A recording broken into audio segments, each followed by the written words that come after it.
Hello, everyone. I'm Dave March, the Spy Guy, and this is kind of a joint thing with friends from mine from Ricochet, and we're kind of talking about different things. About we're giving our 1 yearish update to the war in Ukraine from how we see it, and we've done a 6 month thing, and then we did one after the war, and all of those you can see on the channel if you want to go there.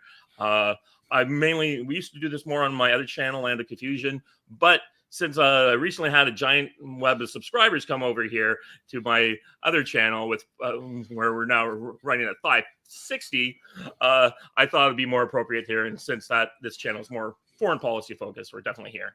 So let me introduce my two guests here. We have first is Clark Summers. Some the Ricochet people will know him as Postmodern Hoplite. Good evening, all. Thank you for joining us. Mm-hmm. And then we have the other one here, Sea Writer Mark Lardis. Good to see you guys.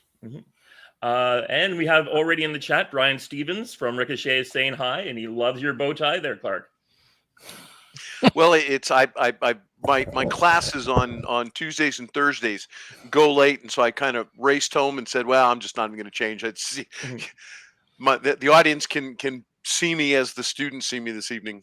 Yeah, well, I just got here from having raced away from dinner with two cabinet ministers. What's happening in my home riding here in Hamilton? Basically, we've had the equivalent of the leader of the it was the leader of the opposition resigned, ran for mayor, won, and now her seat is open. And the provincial party here sees it. The governing party sees it an opportunity, their best chance to ever probably wrest it away. Personally, I think I'll just be happy if we get 5 more points.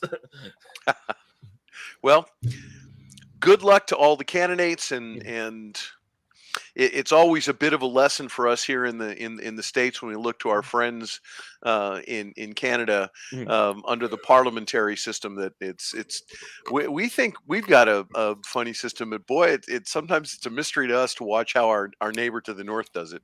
Don't ask me what happens in Mexico. It's a mystery. Who knows? Although, as Churchill said, democracy is the worst form of government, save all others. Yeah, except all the others, yes. Yeah. I still think my favorite. I do think enlightened monarch is probably the best form of government. Of course, what happens when you lose the enlightened monarch? Yeah, I confess not so much that I'm a closet monarchist. I've come to argue that for those of us of the Christian faith, if you're not when you get right down to it, and a monarchist underneath everything, well then there might be some question about really what you understand, what your relationship is to the Creator God. But that's neither here nor there this evening. Right. So why don't we start off? Our usual thing is how we see the situation in Ukraine, and why don't we start with you, Mark? You usually have the most. You have something to say on this, so why don't we start with you, and Clark, and then I'll finish off. Okay. I guess at this point, I don't see how Russia wins, but I really don't see how Ukraine wins. I see a lot of parallels between this and the Russo-Japanese War of 1904-1905, in that after, although in this case it was the Ukraine that was invaded, but they've managed to roll back the Russians in several places.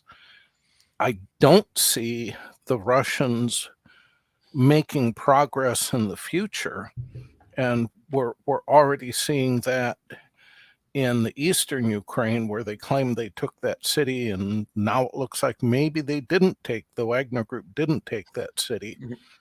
That's news to me. It's all up in the air right now. But the point is, that's the only victory that the Russians have had in the last 3 to 6 months. And it's not much of a victory. However, Ukraine can stay in this war only so long as the West continues supporting it. And the West gets very easily bored. Mark, can I ask you? I'm fascinated by you're drawing the parallels with the 1905 Russo-Japanese War. He's not the first person I've heard say that too. and perhaps I've missed it, but are you seeing, what's the analogy? And correct me if I get the pronunciation wrong. The Battle of Tsushima. It's not so well.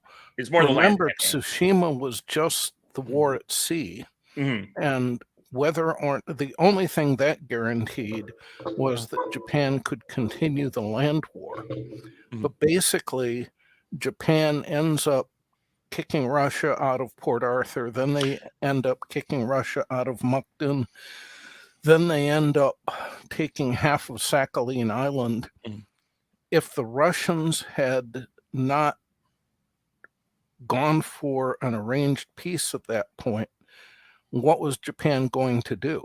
Yeah. Oh, well, we're going to move into Vladivostok. And then if the Russians didn't surrender, what is Japan going to do? At some point, the Japanese were going to run out of the ability to conduct a war, and in particular, they were just about ready to collapse economically. The settlement that Roosevelt pretty much forced. The first Roosevelt. Just want to make sure Theodore. For those who don't know the history, it was Teddy Roosevelt, not FDR. Really saved the Japanese. The Japanese government understood that. The Japanese people didn't. They were incensed that Japan hadn't gone through and conquered all of Russia, probably because they had no idea of the geographical scale. The parallel that I see is I can see Ukraine kicking Russia out of all of the territory that they controlled, that Ukraine controlled prior to the start of this war a year ago. And if the Russians don't quit, then I can see Ukraine, assuming that the West doesn't get bored and wander away, taking back the eastern provinces. And I can even see them taking the Crimea, primarily because of Russian logistics. And the Russian logistics have been one of their two big weak spots this entire war. However, okay, let's say they take all of that, and then Russia refuses to stop the war. What then? How far away was Poltava from where Ukraine is now? I'm thinking another war between the Swedes and the Russians. Oh, yeah. Yep. Yes. So the only way Ukraine wins this war is if Russia gives up. Yeah. And that's always been the situation. It depends on how stubborn the two sides are. On the other hand, Ukraine really can't stop fighting, because at this point, if Russia were to win, they would make what happened in Cambodia look like a garden party at Herman Park in Houston. Oh, well, I think no, like the Russians have shown a remarkable restraint compared to Cambodia. I heard the latest civilian casualty figures in this war, 7,000. Well, but the thing is that they're not interested in genociding millions of people. After this war, the Russians are going to ethnically cleanse Ukraine if they win. Well, yeah, but that's because all the refugees fled. No, I think that's a different kind of scale. I do want to address one question in the chat before we move on. Brian, yes, I wanted to say thank you, Mark. That question of the role of Tsushima, you answered my question. Super, thank you. Okay, no problem. Brian is asking, so the Russians lost because they gave up and TR set the stage for fascist Japan to rise. Yes, the Russians lost sort of because they gave up, because they had taken a lot of casualties and prestige loss. But fascist Japan is a result of the end of World War I, where the British break their alliance with Japan in order to curry favor of the United States of America. That's really weird. I've done some study on this. So yeah, basically, it was to Britain's and the United States' advantage for Russia to lose that war. Right. So they were aiding Japan. Yeah. But the fascist stuff comes because it's a really weird situation. But basically, Japan had always been kind of a hermit kingdom outlook, but they had a very strong alliance with the British, and British let that alliance lapse. And had they not done so, I think Japan would not have fallen quite so far down the tree to become a fascist state. They would still do some of the stupid stuff they do, but just the craziness that was brought on by being completely isolated probably wouldn't have happened. I'm planning on writing a novel set in a future world where Britain and Japan form an alliance that makes them a third world power after World War II. So it came out of a question one day. Someone said, "How do the Japanese win World War II?" And I said, "Well, they declare war on Germany in 1941." That seems clear to me. Yeah. No. Gets everything they want. Yes. Same way they won World War I. You're right. Yeah. And anyways, we'll get Clark. How do you see the situation in Ukraine?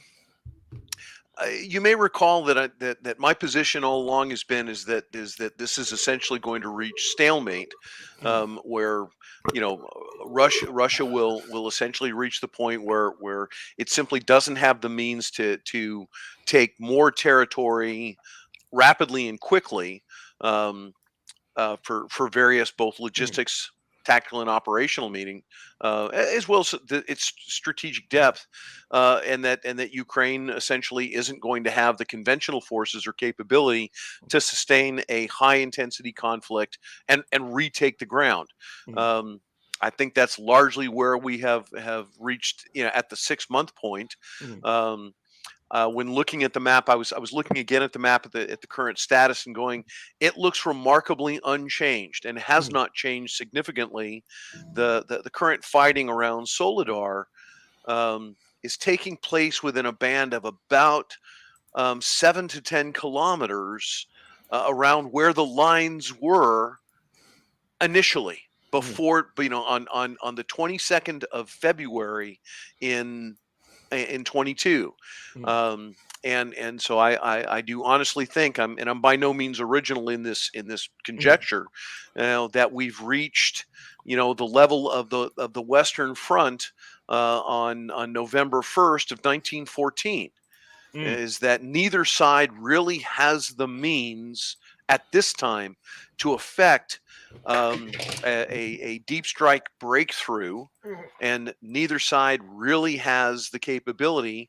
They're fighting within a band of about 7 to 10 kilometers. Now, I always caveat that being there's conditions that I might not be seeing, and preparations and marshaling of resources that I'm unaware of. I could be wrong. But I think that I found it curious that after the success down at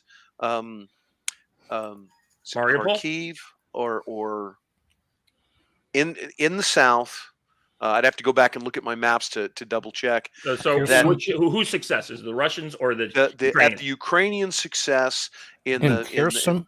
Kherson, thank you. Okay. And at Kherson, that I really honestly expected them. I said, here's where the Ukrainian forces may really surprise me. I predicted that with the momentum that they had, if they were going to make a strong offensive push, strike at Melitopol, cut there, separate the land bridge in the south to the mouth of the Crimea, and cut that rail, road, and logistics hub that separates the mouth of the Dnieper, the Delta, and the access to Crimea. I would have, had I been the operations officer for the Ukrainian forces, I'd have been building, that would have been the plan that I would have said, this is where our next strategic initiative should be. Yeah. And obviously the Ukrainian army doesn't need my advice. They looked completely to the other end and shifted all of their focus back up to the north corner of the Donbass. And I mean, I understand why Soledad is tactically significant. I can look at the map and see why the attention is there.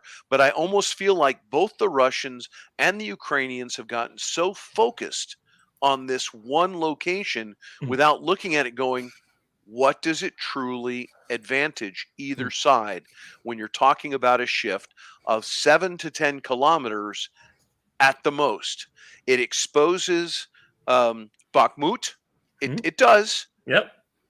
But even exposing Bakhmut doesn't change the fundamental operational or strategic picture. Maybe I'm missing something. I'm totally prepared to accept that I'm missing something obvious. Okay. I think I've radically changed from my previous perspectives on things, given my viewpoint that I thought Russia's always winning. I've been talking to someone named Brian Berletic. He runs a channel called The New Atlas.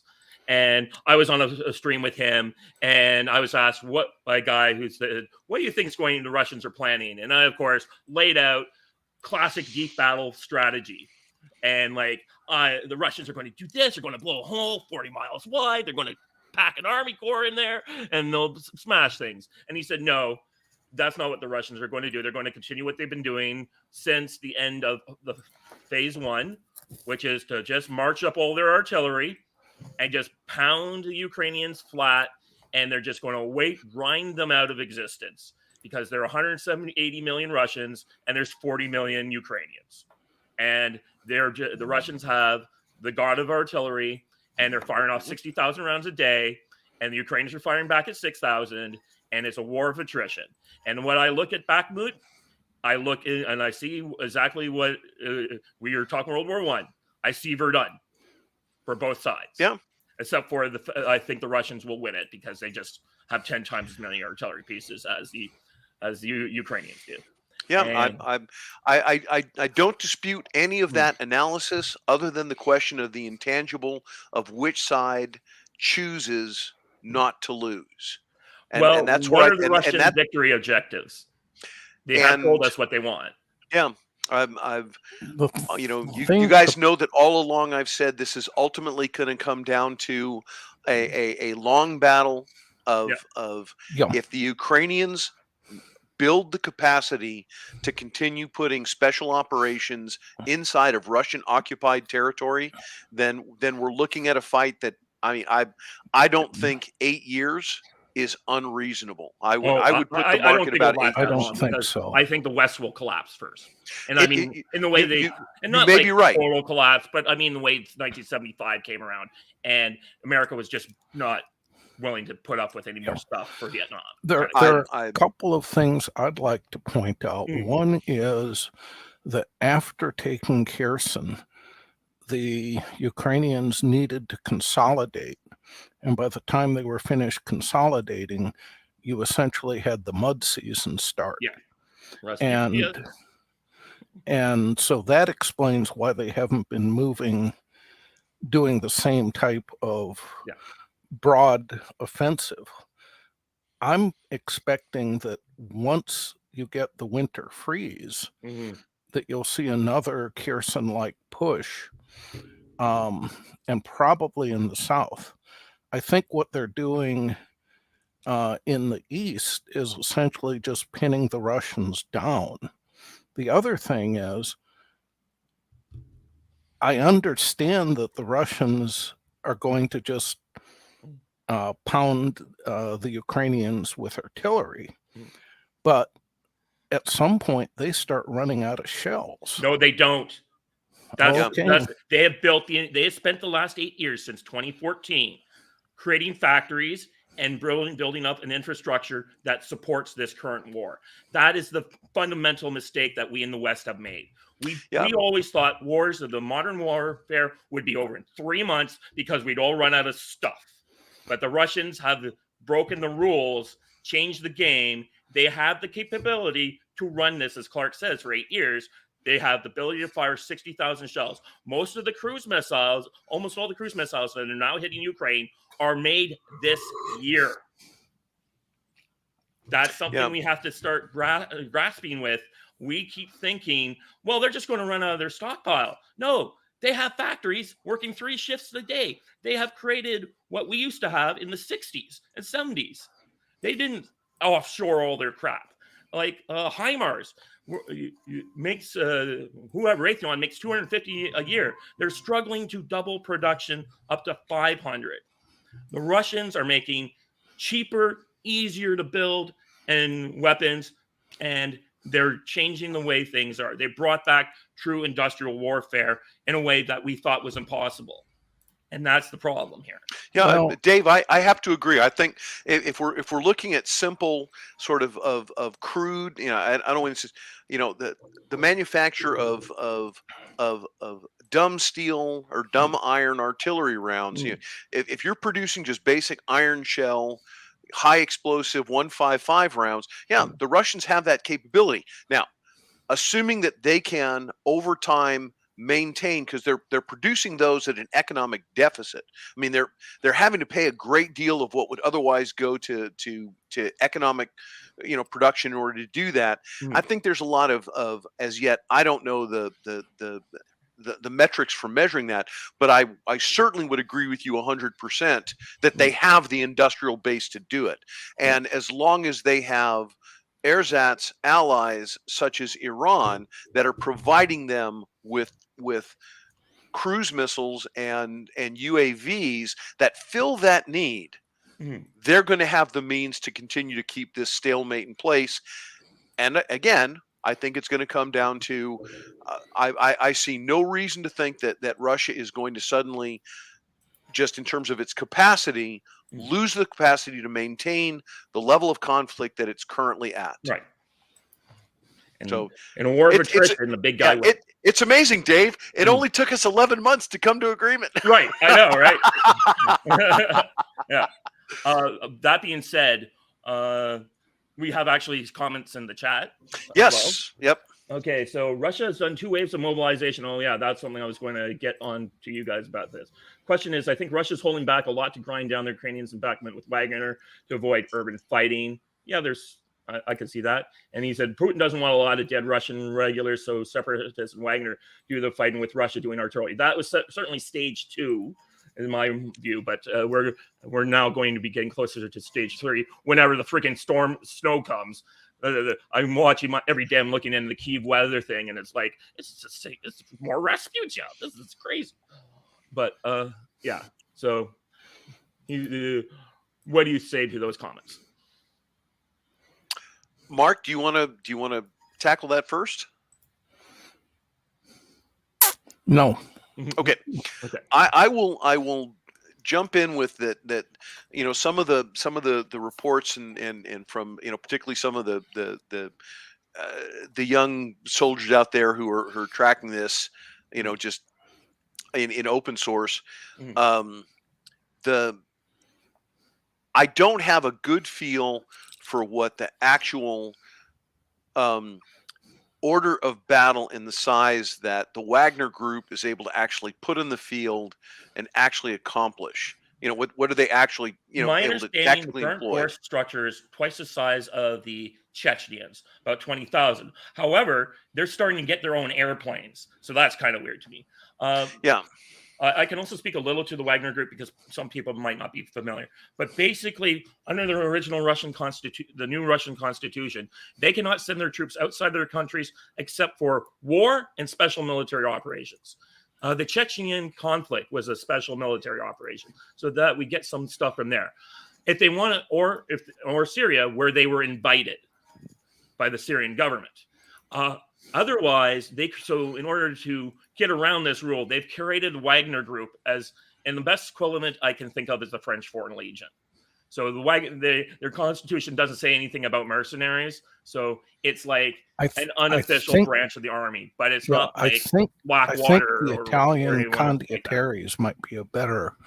Which one? The Italian condottieri might be a better analogy than the French Foreign Legion. It's more like an unofficial branch of it's really the Russian army, but they can't, it's like what they call sheep dipping them, but they got to sheep dip them in mercenary colors. But they're actually part of the Russian government for all effective purposes. That's why I compare them more to the French Foreign Legion than a regular, because the condottieri could be hired out to other countries. And these guys are they're never going to be hired out to anyone else. The difference, though, is that even the officers are mercenaries, whereas with the French Foreign Legion, you had French officers and whoever they could. Yeah, that's the real difference. Is they're all Russian. They don't bring in outsiders outside the Russian Federation. Actually. Right. Right. Well, Dave, I don't want to get too deep into the weeds on the Wagner group, Yeah. but it was my understanding that the Wagner group had been hired as military contractors in a number of sub-Saharan African countries Okay. um, that were completely separate from Hmm. any declared or avowed Well, Russian they can't national. go anywhere without permission of the Russian government. I Right. guess is the real difference. That's But they can be hired. I mean, basically, if the Russian government has review authority of the contract, and if they approve, then they can go and Okay. perform what would otherwise be, area security. yeah. Okay.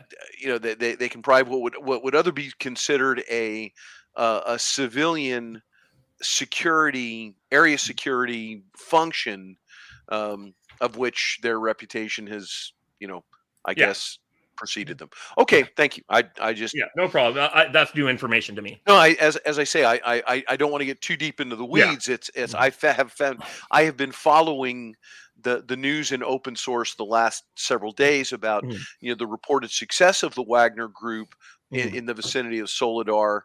Um, and Mark, yes, this evening, I think, or this afternoon, I began hearing reports that, well, maybe the Wagner group hasn't quite accomplished as much. The victory isn't complete, and I tend to chalk that up to being, yeah, I'm going to see where it stands in 24 Right. hours. Yeah, that's been Until, yeah, I remain unconvinced that the situation has changed significantly Oh no, I'm from, not saying that, but yeah. I'm saying that it's still stalemate and it's still going back and forth.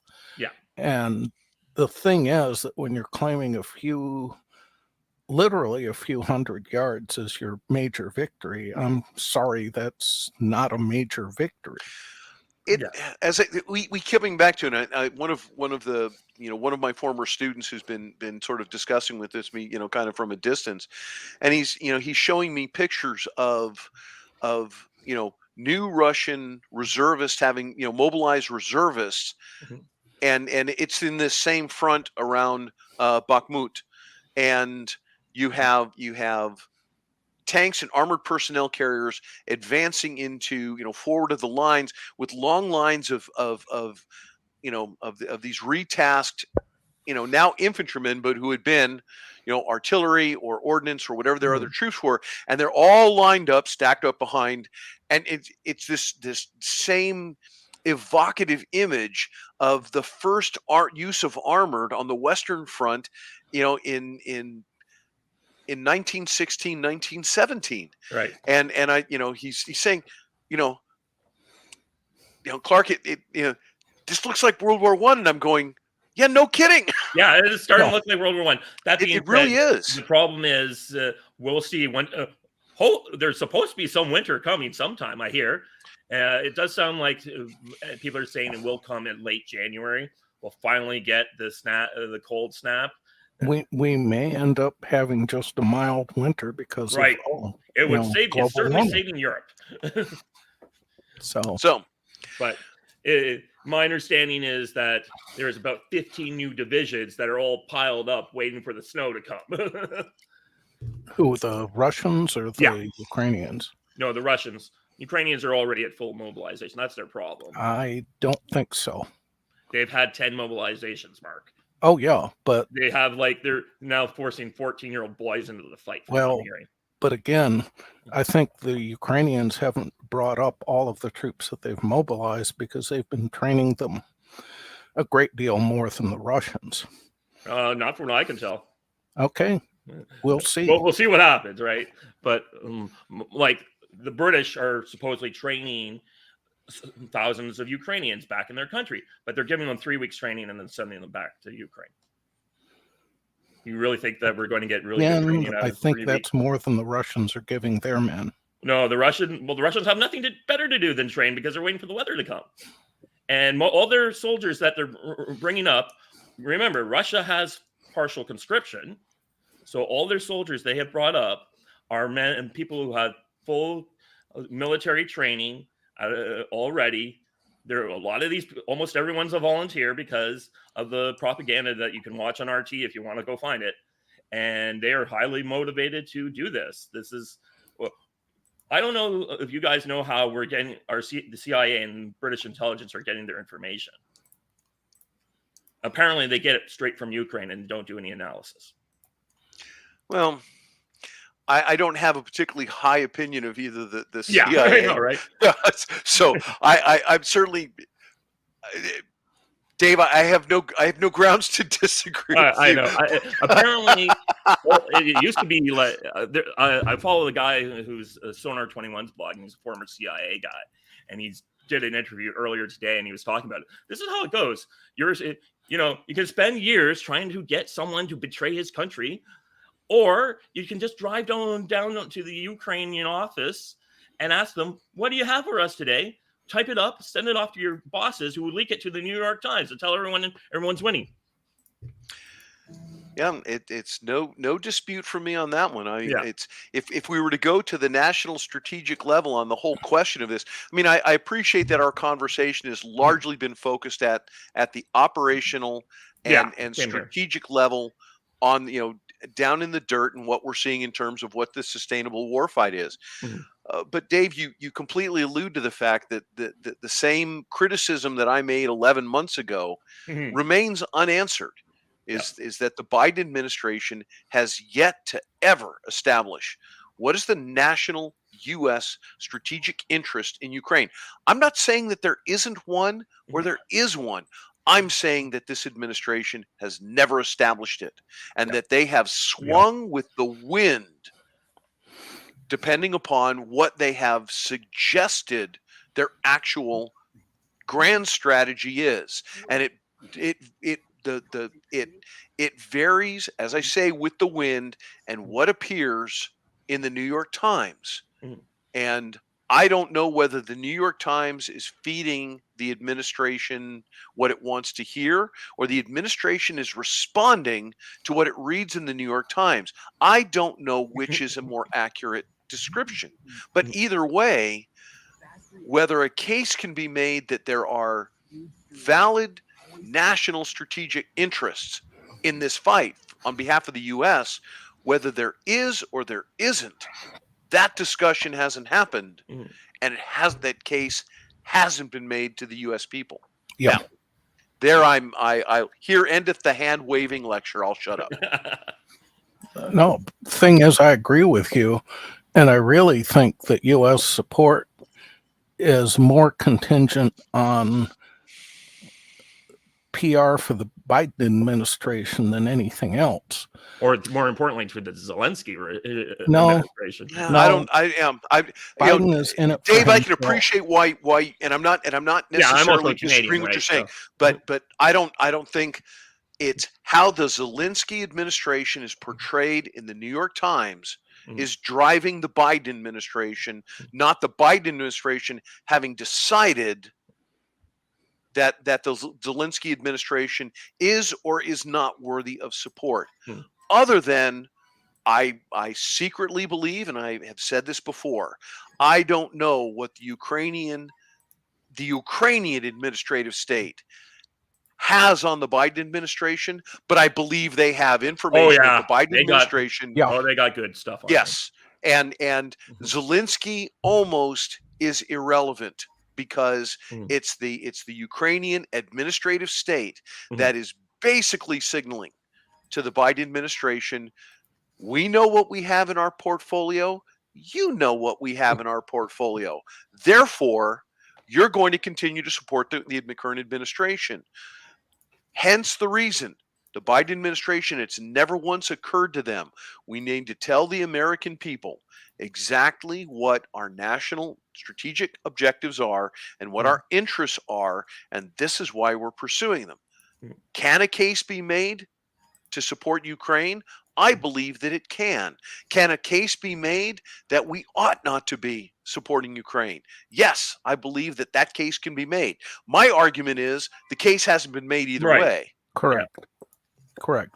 The thing is that I don't think this administration cares much about the American public, except insofar as it gets them reelected. Yeah. And again, now we're talking about a higher level of the old Clausewitz saying that war is politics by other means.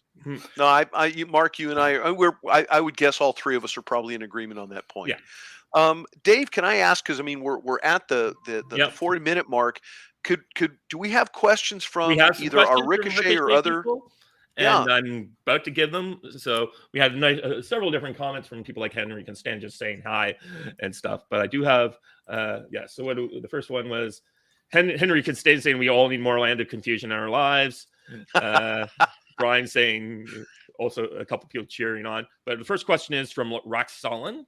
My biggest questions regarding both sides, logistics and the current struggle. Do we think the Russians have righted the ship in their terms of their logistics, or do they still need to find an answer? Do we know anything about Ukrainian logistics? They are getting a lot of material and equipment. Can they effectively maintain it? Can the West continue to supply it? What kind of logistics issues can we foresee for them? And he's having trouble seeing it, but he's hoping we can give him some insight. Okay.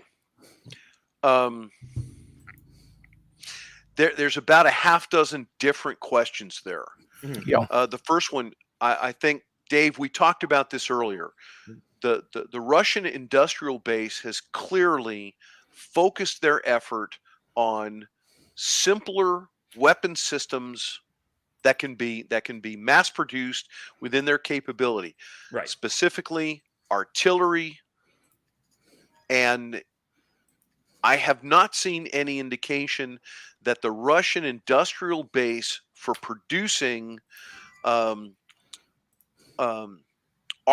and armored personnel carriers is going. Classic Soviet stuff from the T-90s and T-80s and the old APCs. They can still making big giant lots.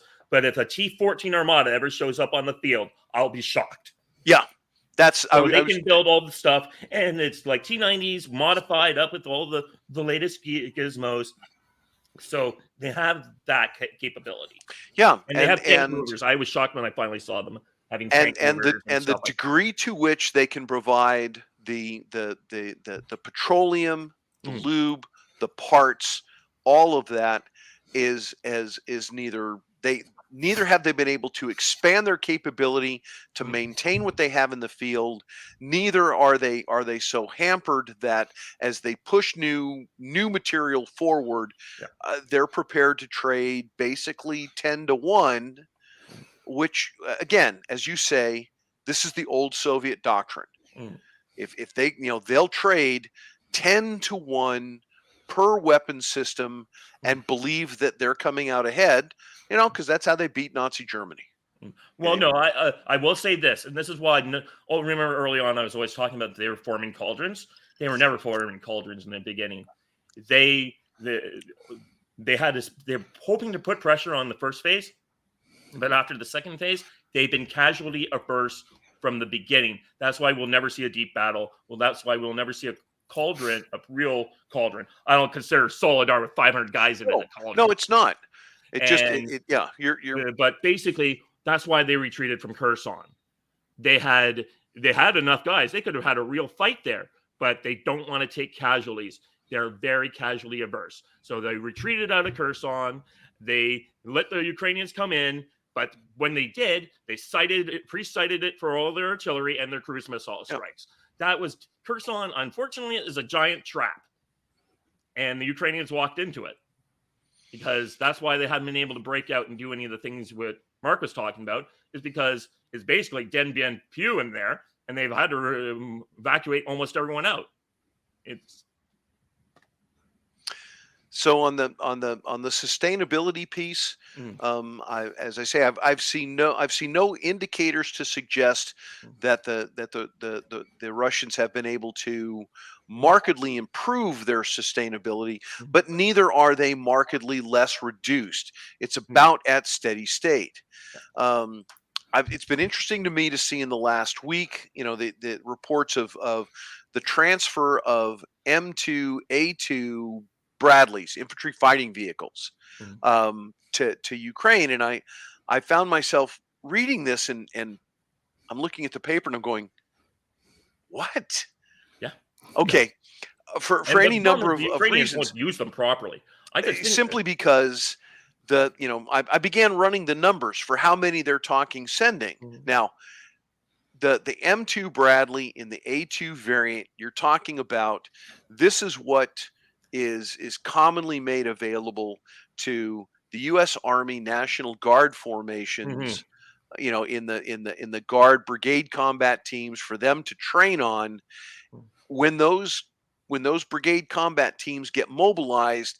They get upgraded to A3s and A4s. Mhm. Okay, so basically we're talking the training quality of material that goes to the Guard, and the regular Army, of course, does not hold the Guard in particularly high regard. Mhm. So the fact that these are already overseas tells me, and this is just conjecture on my part, where are these 50 Bradleys coming from? They're coming from the training stock available that's in NATO for U.S. Army troops to train on when they deploy overseas for training missions. Yeah. So they're cutting out the training foundation in order to send these 50 Bradleys forward to Ukraine. Now, those 50 Bradleys represent about, I was doing the arithmetic, 34, about the a brigade heavy combat team's worth of Bradleys. Mhm. Um, there's 14 in a company. Mhm. You've got 50 of them, 3 companies, plus for the headquarters and headquarters company. So you're still talking about, you know, 2 full, a brigade slice would have been a total of 56 Mhm. for 2 full brigades plus the cab brigade.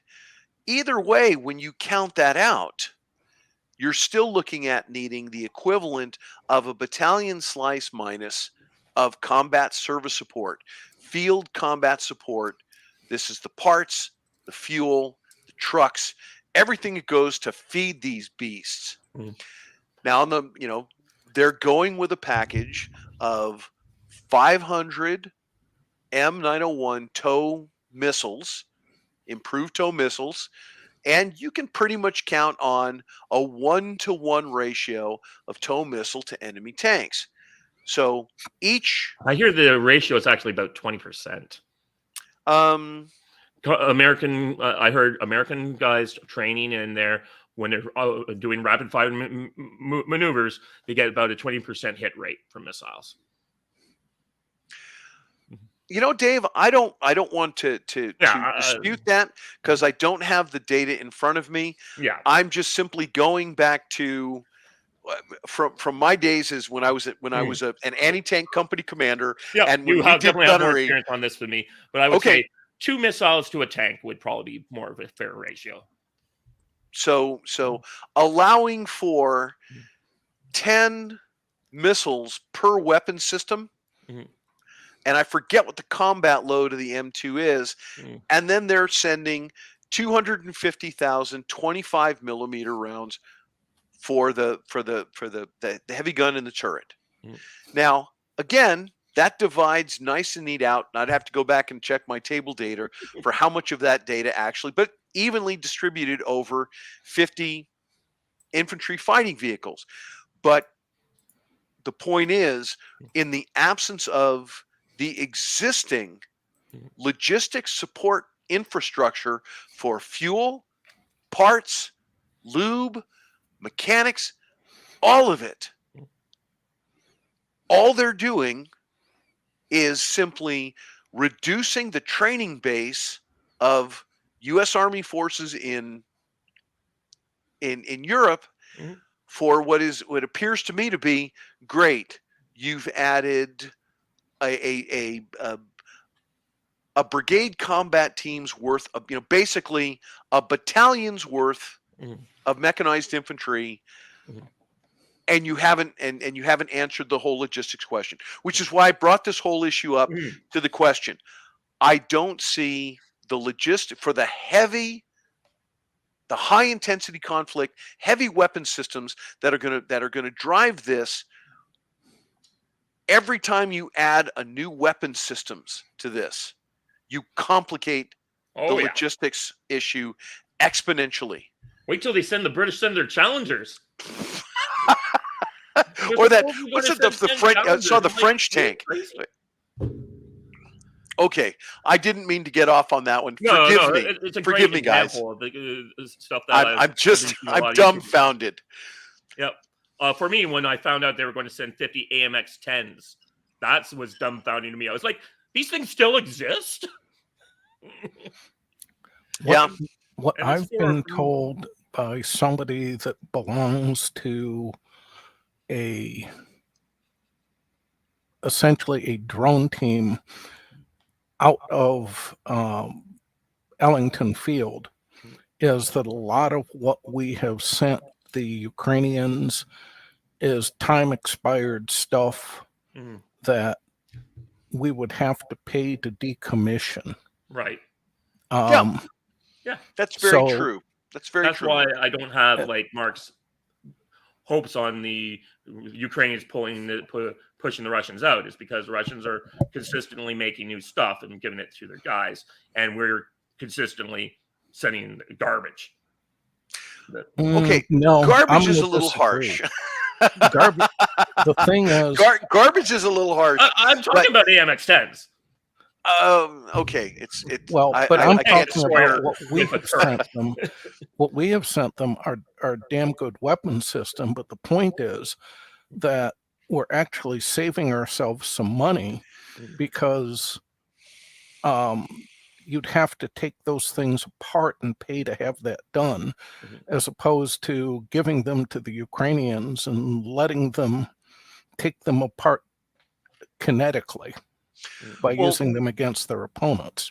Mark, you make a good point, and one of the things that I've pointed out to people is that when we talk about billions of dollars in aid to the Ukrainians, that this isn't, at least insofar as the weapon systems and the munitions is concerned, essentially we're allocating these funds to send existing stockage to Ukraine, and we're using it to finally backfill and Right. replace. Right.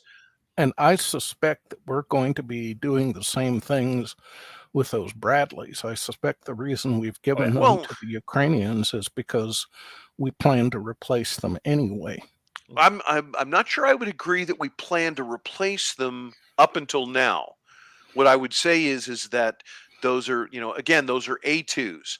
So they are two variant generations out of date, Right. and they're the kind of thing. It's not that they're bad weapon systems, and No. they're not No. that in the hands of well-trained troops they wouldn't be, more than adequate. The point is that the regular army is more than happy to give Right. A2s away and then go back to Congress and say, we have to replace our training stockage. And the only way we can do it is by reactivating the Bradley line and expanding it to replace these. It becomes a whole different domestic military readiness. Right. I think we're arguing about something we agree on. Oh yeah. Well, I and I don't know that we're necessarily arguing, but less trying arguing to and sort more of, explaining. yeah, that for the question with regards to logistics, it's not a simple question, but it is one that is an excellent one because it illustrates that even when we put this older, and I'm not going to say obsolete, but this not it's certainly not the cutting edge weapon systems, they still require incredible amounts of the volume of material needed to make them work, and the number of soldiers who have to be committed to providing that logistic support. And so my part of my complaint, great, we're sending a brigade combat team's worth of Bradleys to Ukraine. Yeah, my problem is that a brigade. You know what? A brigade combat team's equivalent of stuff might be useful if the Ukrainians were to keep them all together, but they have shown a tendency of spreading them all over the place. Which again, they're just as likely to do with these, because these 50 aren't going as a coherent brigade combat team set. Right. They're 50 individual weapon systems. Right. And that's the problem, because I can see the use of, like, if I were given this stuff, I would create a rapid reaction force, either to be a spearhead or to like block Russian spearheads. But the Ukrainians are just going to penny pack them all over the place and just send them off into another offensive. And in the mud and all the other stuff that we, if those 50 Bradleys end up being the equivalent of 50 anti-tank guided missile launching systems, and 50 platforms for doing suppressive fire with heavy machine gun, 25 millimeter, suppressive fire, okay. Yep. Great. You've got a mobile gun platform, but that's so far below what the capability of that weapon system is if used in integrated combined arms operations. On that happy note, Dave, do we have another question? Oh, we do have another question. And this is from Don G, I believe. Let me look here. Don G, CAGW is a scam in brackets. Effective weapons seem to be artillery, drones, and missiles. Everything else, planes, helicopters, tanks, do not seem to have much effect. Is that correct? This seems much different than U.S. wars the last 100 years. Will this persist, or will we see a change in the next few months? Some of this I will put up to doctrine, but I'll let you guys go for it first. Well, I'll say that artillery has always been the queen of battle.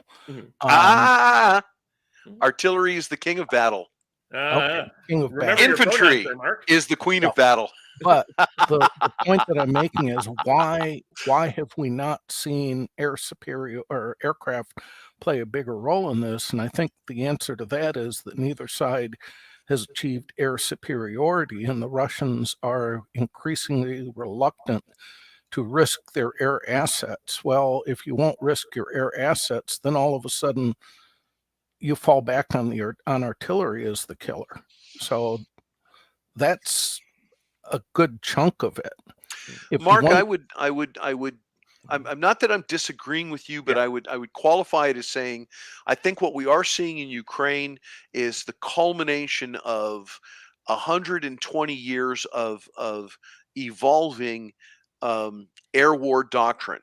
Right. It's not that the potential for air platforms to deliver precision indirect fires that potential has been recognized all the way from 1911. The difference is that the technology has now reached the point where you no longer need to have a manned aircraft to do that. And so the use of UAVs is fulfilling that role that from 1992 until I'm just going to put a mark on the wall and say 2011, when the balance between digital information systems combined with the capabilities of the human operator maximized the capability of manned aircraft. We're right at the cusp where 5th gen fighter aircraft and 5th gen tactical aircraft are probably the last generation that's going to be manned with actual humans. However, I was including drones. And I do believe that what we're seeing is between literally crowdsourced and informal civilian sourced UAVs are filling that niche on the Ukrainian side, and the Russians are able to purchase it from vendors such as Iran, Turkey, Israel. Well, the Turkish drone seemed to have disappeared relatively quickly. Turns out it wasn't very good. Oh, okay. Well, I haven't really been following it that closely. I know that Iran has really stepped up, and they managed to engineer a number of effective, and they go by various names going back and forth. But the fact is that's what they are, and the very role that that the U.S. Marine Corps figured out that the most effective role of close air support is the connection between that infantry or armored commander on the ground being able to do that close coordination and say, I can see the target. This is where I want rounds. Now that fulfills the same role that indirect fires by way of artillery. The French figured this out between the Franco-Prussian War and World War I. that when the French 75 millimeter was able to actually bring effective fires on the other side of that terrain feature, bam! Now artillery really fulfilled that it lived up to its potential. I think that between artillery and the capability that UAVs provide is really what we're seeing. And I wouldn't call it a revolution in military affairs, because it's merely fulfilling the promise that was originally suggested. But what we're seeing is, in fact, the beginning of the closing era of manned aircraft. Right. I'm not saying it's going to go away completely, because manned aircraft will always be a low cost or cheap option for combatants that can't afford unmanned aircraft. Well, but the thing is, unmanned aircraft are getting increasingly cheaper. The problem, I think it depends on the role that they're Did filling. you see the video with was it Oliver North on Fox, where he was bragging that the Patriots? I think that guy's needs to be off the air now. He was bragging that Patriots. Are you saying that Oliver North has gotten a little old? To take out $20,000 Russian drones? I'm like, I don't think you see how that's the math on that one there, Ollie. Yeah, that's not cost effective. Yeah. But Mark, you wanted to say it, and then I'll give what I was going to say is that a lot of the drones that are being used, as you pointed out, are crowdsourced by civilians, and in some ways they end up being indistinguishable from artillery, because if you've got a drone dropping an anti-tank round on a tank, it really functionally is very little different than an artillery round. From the tank end, it doesn't care. The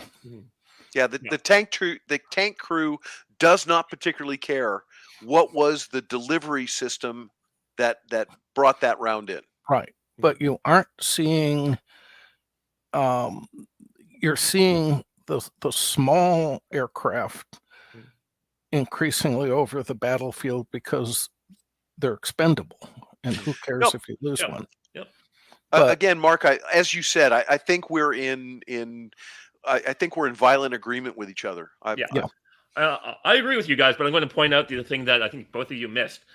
Both the Russians and the Ukrainians have the leftover Soviet S-300 air defense systems.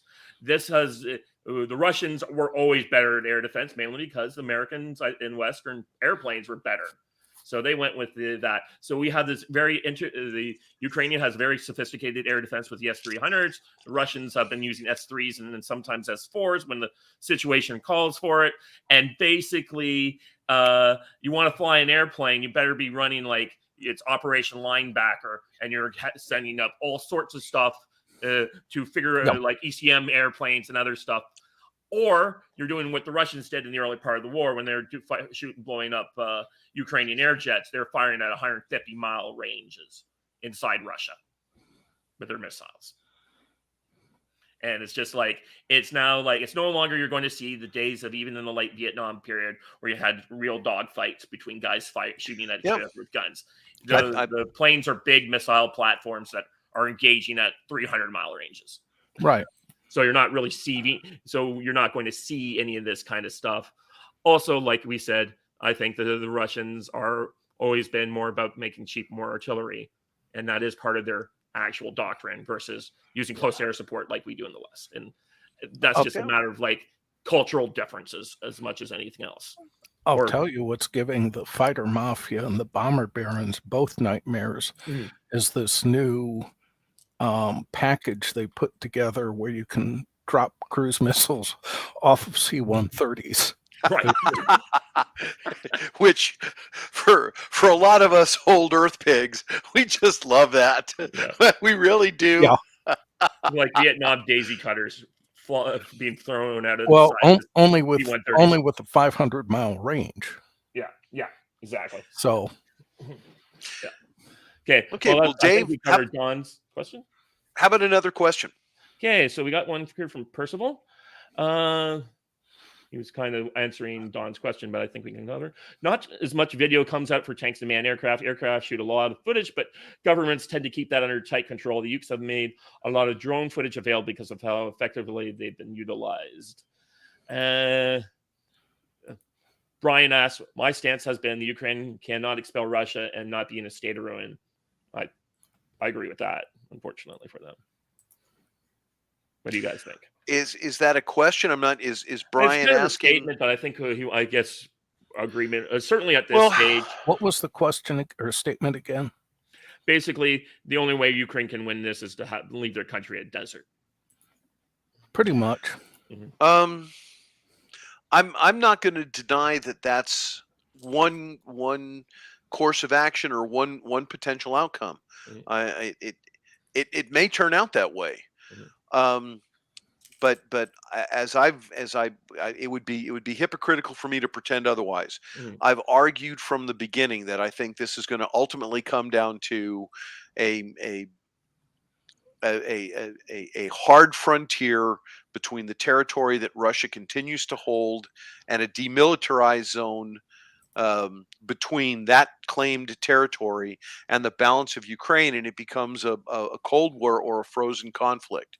And then if Ukraine is able to support over time a sustained insurgency within that claimed Russian territory, that the only way it's eventually going to end with a Ukrainian victory is if the losses that Russia sustains for years become greater than the Russian populace is prepared to accept. And as I say, the mark on the wall that I've put in is 8 years. Do I think that this is going to end this spring? I don't think so. I think the collapse of the Ukrainian government could happen this summer. But Perhaps. you're saying an insurgency. The problem with insurgency is the Russians, unlike us, have proven they can take care of insurgencies. Where's our Afghan legion fighting for us on behalf of the Ukrainians? The Russians have Chechens fighting for them. Perhaps.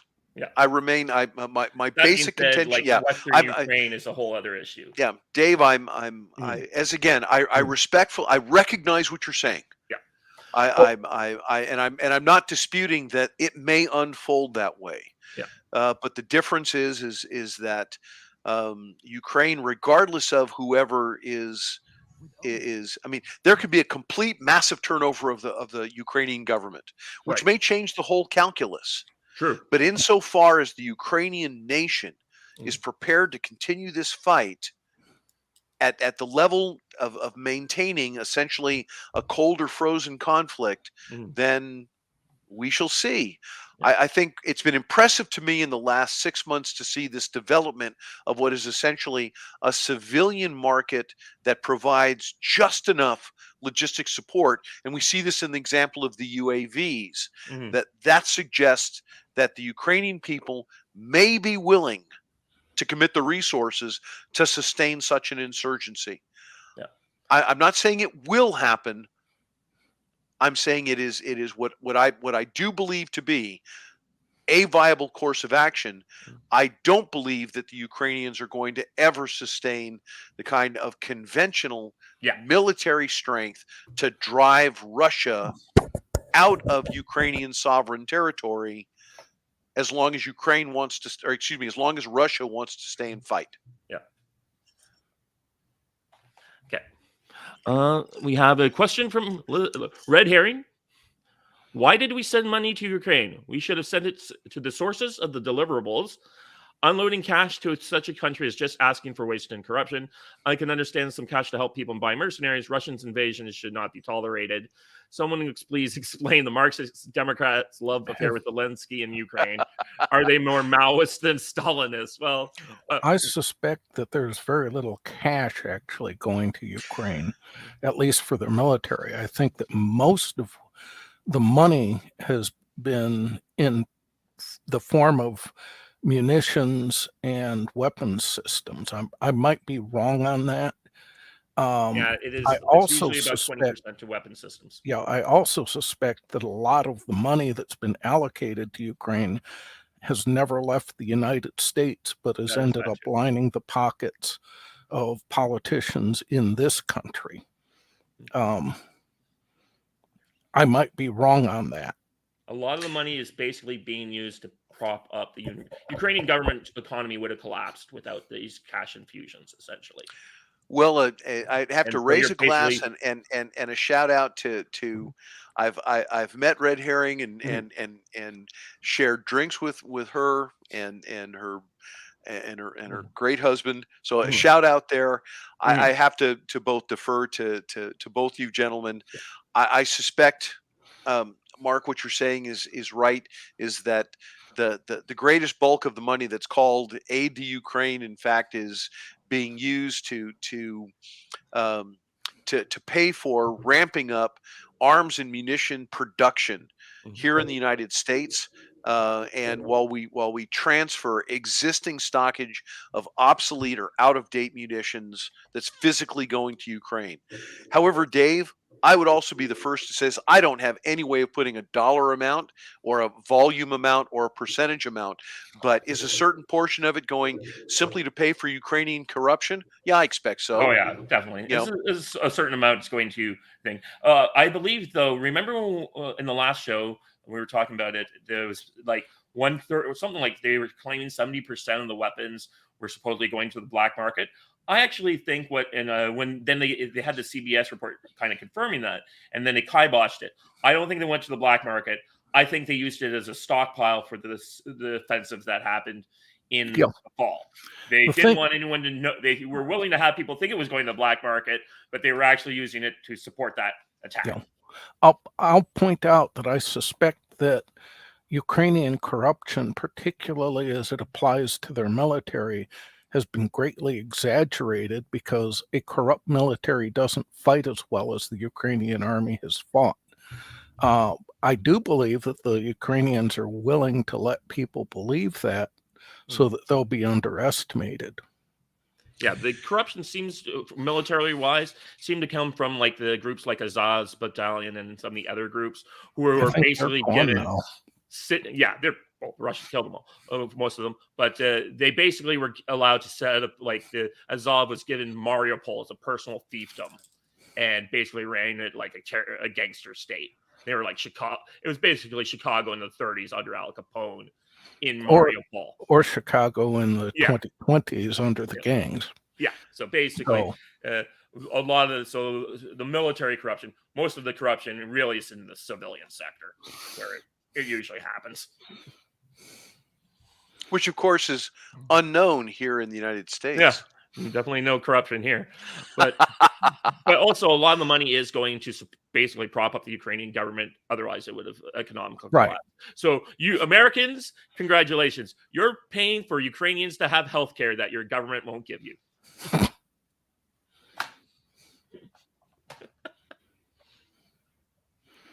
Do we have another question? Yeah. So she also asked about whether are they more. She wanted to know if the modern Democrats are more Maoist than Stalinist. Yeah, okay. That's a That's, I'm not going to get into that. some comments here. Just people talking red herring about like that stuff. Okay, I think we got something from the reticulator. From listening to Perun and others, I guess another YouTuber, sounds like there's more to it than just drawing down inventory. Some involves new procurement contracts. Okay, we covered that. There has been a problem in Ukraine too. Since 2014, they have been taking some measures to make for greater transparency in procurements, but it sounds like their judiciary is still prone to corruption. Ah, the judges. Uh, um,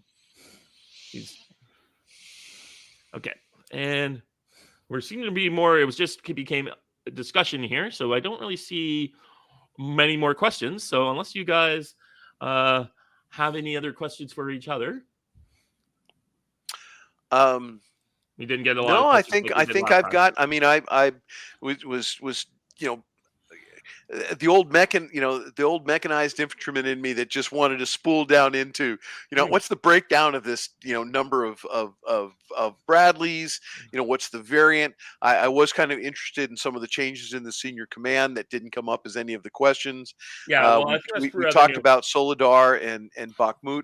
I think I hit of my list. I think Yeah, I've run out of talking points. the for me, basically, I believe the for this why those shakeups at the senior level happened is they're not really shakeups. They're just They have some people like Douglas McGregor and Scott Ritter have been saying they have 10 and 15 more divisions. They've gone from Army size formation to an Army group.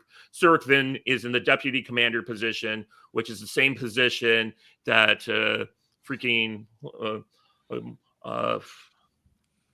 Lord of Tunis, Alexander, ended up taking after, and Eisenhower got the bump up from 3-star to 4-star. And that's an interesting story when I read about the Tunisian campaign where that happened, because apparently the British recognized that Eisenhower was in the wrong job and they wanted him to be promoted to the 4-star position. But Roosevelt didn't want to do it. In his word, to paraphrase Roosevelt's line, is that I'm not accustomed to promoting losers, because he'd been like the 3-star when Kasserine Pass happened. But the British are like, no. He's great at the strategic stuff. We got a guy, we'll put Alexander as his number 2, and he can handle day-to-day operations. Zurkvin has been promoted into the day-to-day operations role, and Gerasimov's going to will be handling all the strategic stuff. That's my take on that. Okay, well, we'll see how it unfolds. Yeah. I didn't have a strong opinion at it one or the other. Yeah, I think a lot of people look at these things, but because so many of our reporters and media types have no clue how any of this works, they just look at it and think, well, it's obviously he's been fired from his position as leader. And it's like, no, this is like an organizational thing. I was reading a book on Khan a couple months ago, and the same thing.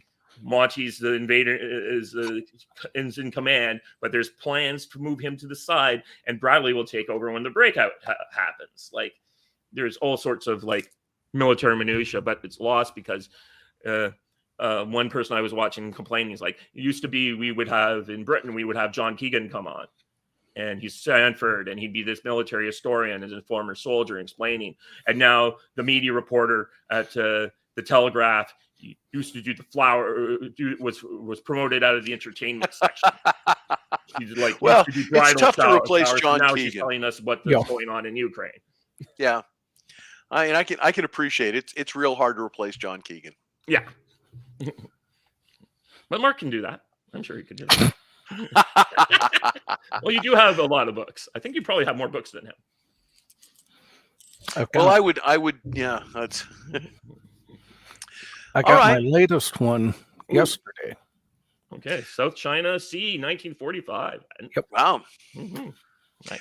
Another fascinating discussion that we should probably dive into is what's going to happen with regards to both the South China Sea and the Straits of Taiwan in the next, 18 to 24 months. Well, what did one of the American admirals recently said? Unless we do something about sending all our stuff to Ukraine, I won't have anything for my Navy in 6 months. Yeah. The one thing I will say is the Chinese are up against People's Republic of China is up against a demographic problem, and if they don't move within the next 10 years, they won't be able to move. Yeah. Now, on that happy note, but that takes us far afield that's a whole from Ukraine. I don't want to get it. It's a fascinating question, and I would like us to have that conversation, but just not tonight. Yeah, correct. We've been talking for nearly an hour and a half. I think we've done fairly good. Maybe we will get together in, say, a month's time and talk about the South China Sea. If that's up to you. Sounds good. Good. I will be at Origins this year, or hopefully if I get the time booked off. So if you're around in June in Ohio, maybe we can meet up. Excellent. Look forward to. Thank you, gentlemen. A very good evening and an enjoyable conversation. Yep. Goodbye, guys. If you like this, like, share, and subscribe. Bye-bye.